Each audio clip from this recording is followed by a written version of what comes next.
we know that Australia has a long history of immigration, and it's an essential part for a nation's growth. So what do you think about immigration and all? Well, as you probably know, Australia is a colony, and we've been a city of migrants or country of migrants since the early 1800s. And all of our workers, everybody that's come to Australia who's not a First Nations person, is a migrant of one form or another. So, we have a population of 26.5 million people. We understand that, that's minor compared with Bangladesh's population of 173 million. Bangladesh is the 8th most populous country in the world, representing 2% of the world's population.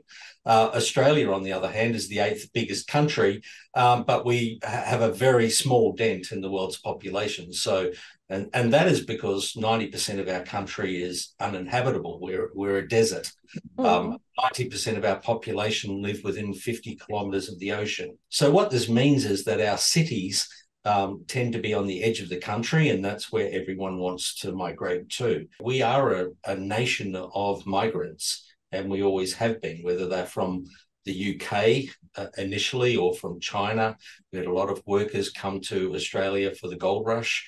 And so we are a country, a multicultural country. Unlike many other countries, our country is built and created on the backs of migrants. So migration is a significant part of our culture and our history. In general, can you explain us about the visa categories of Australia? Current government is trying to simplify that and trying to come up with a better strategy for how we deal with migrants. And the problem, of course, is that every time you create a visa class, there are a certain number of people who look to scam the system and take advantage of it. And so for a large part of what Australian migration is about preventing fraud in the system. For example, our partner visa cohort, there are reports that up to 50% of the applications made for partner are not genuine applications. So much of what immigration is about is not necessarily about trying to create, advantage for people to come to Australia, but trying to prevent those people who are not genuine entrants coming to Australia. And that creates all sorts of problems and difficulties that complicate things. If everybody was honest and genuinely met the criteria of visas, then I'm sure that we would have many more migrants than we do today. Exactly. So in that case, how does Australia assess and prioritize immigration from different countries, including Bangladesh? There's no country-specific or very few country-specific visas. The visas that are tied to individual countries are really around mutually beneficial arrangements between countries in relation to its citizens aged between 18 and 35 years of age, where we have what's called working holiday visas or work and holiday visas, which enable people from both nations to come to each other's country, travel around for a bit, see the country, have a mix of work and holiday, and at some point, make up their minds whether they like the country or not. Those capabilities are really the only kinds of visas where we have country-specific information.